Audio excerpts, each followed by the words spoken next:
Good morning, ladies and gentlemen, Burada. My name is Peter Davis. I'm chairing proceedings for today. But I do want to begin by congratulating Peter and DTA for pulling together such an excellent event. Big welcome to all of you, but a particular welcome to colleagues from Scotland, because today is very much about sharing experience between Wales and Scotland. As Peter said, I've been Sustainable Development Commissioner for Wales for the last 4 years, part of the UK Sustainable Development Commission. The UK government ended that commission last March, but the Welsh government, and it's the only part of the UK that made this commitment, the Welsh government made the commitment to maintain an independent voice, an independent commissioner voice. So let me pass on, first of all, to Elwyn James, who's chair of DTA Wales, and obviously everybody knows Elwyn in Wales in terms of the Arts Factory. Elwyn. Thanks, Peter.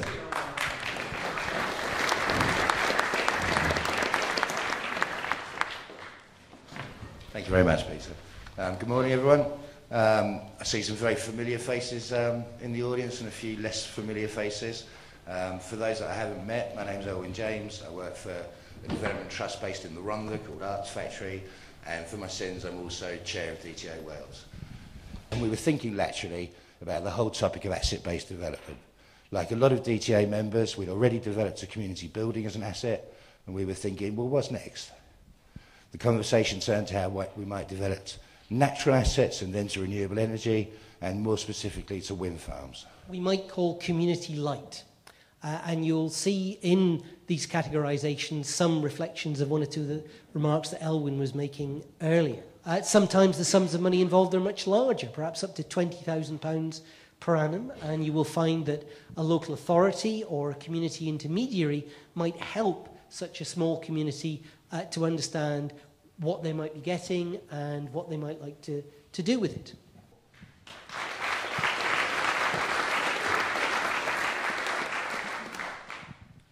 The Energy Saving Trust, we are a UK organisation, independent, not-for-profit, largely government-funded. Sue, who's just at the front of the room now, waving around, she's working on this project, which has been, it's already happened in Scotland with some success. And again, it's really early days, so watch this space, but I think we can get some good results from this.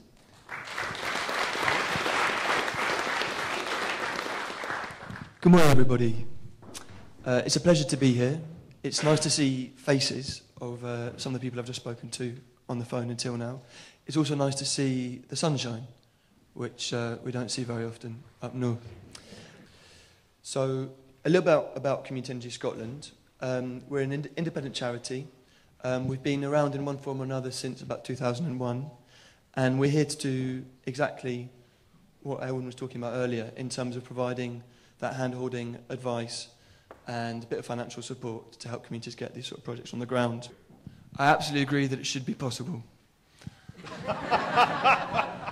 Right, good answer, but we'll hold that point and we might just come back to it in discussions later, because we've got, I think, one or two other views that we might be able to draw in subsequently. But another question. I'm very interested in exploring this sort of fine line between a joint venture and full community ownership. I mean, I don't know anything about your particular project, of course, but I do have some experience of both Energy for All and our own development trust that Peter was struggling to pronounce earlier on, which is a BENCOM. So I do have some knowledge of it. So could we just give a big round of applause to all the colleagues that presented this morning?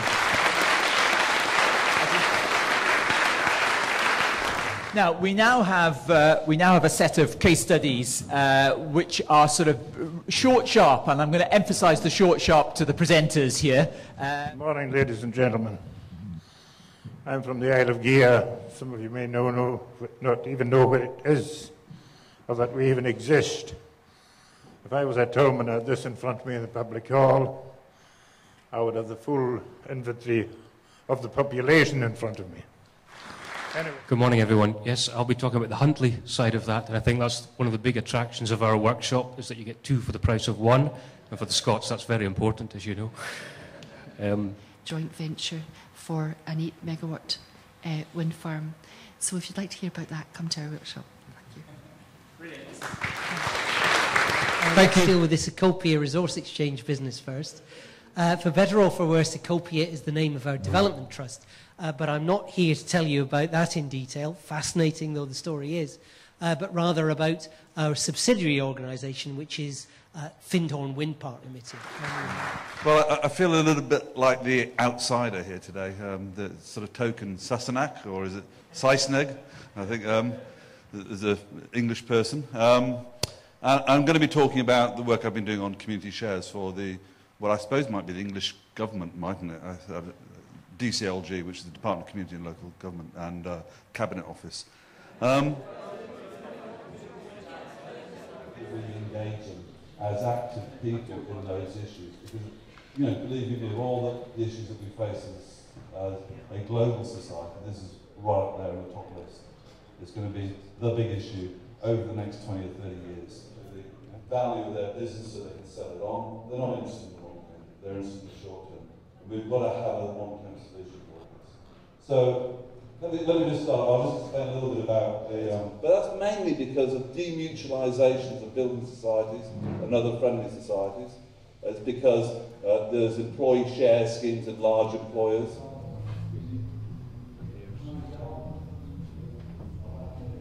Would be a great way to go.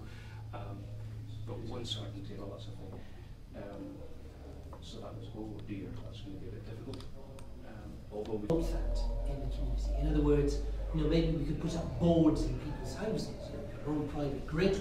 Why not? Prohibitively expensive. We did do some analysis. I mean, you've got to remember that we've had a turbine for 20 years. Would the board necessitated an additional grid?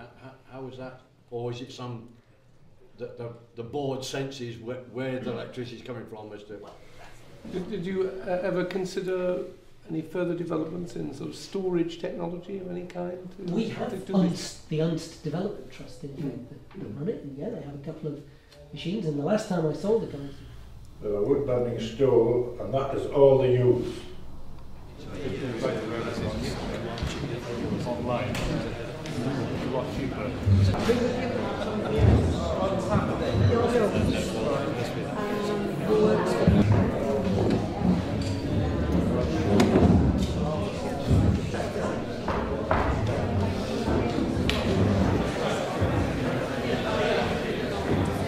There's certainly a good buzzing around the room. Hope you've had a good lunch.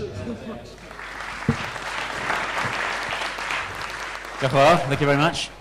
We have a bit of a mixed bag for a title here, and Peter Williams has instructed us to be fairly succinct so as to leave time for questions and discussions. It's owned by effectively a producer co-op.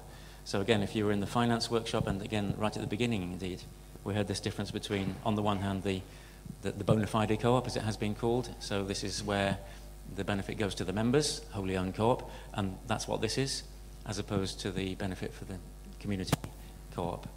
The other aspect that I just wanted to mention, the sort of networks, right? It's fantastic to see so many people here, because, you know, when Elwyn and I were kind of working on this 10 years ago, it was only, you know, a few of us that were thinking about this area, but now it's mushroomed, partly stimulated by the feed-in tariff, but just generally, climate change is a much, much bigger deal now, and people want to participate in that. And it's great that the government is now latched onto this, and, you know, DECA here today, hopefully is getting a sense of the interest in this sector. Wendy.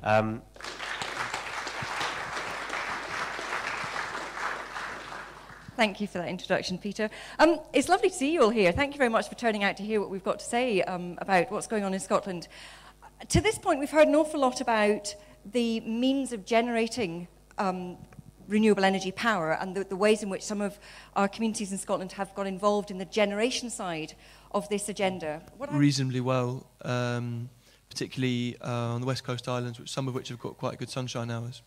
But generally, it's not, certainly for income generation, it's not top of the list in most circumstances. Usually we'd be looking at a wind or hydro opportunity elsewhere if it was available.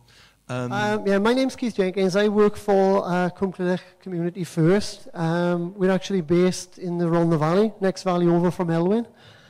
Potentially of 500,000 And within 2 days, we also had approval from Welsh Assembly Government for £300,000 from the Community Facility Programme. So we were sitting on £800,000 in 2 days, and then state aid reared its head, and we were down to £200,000.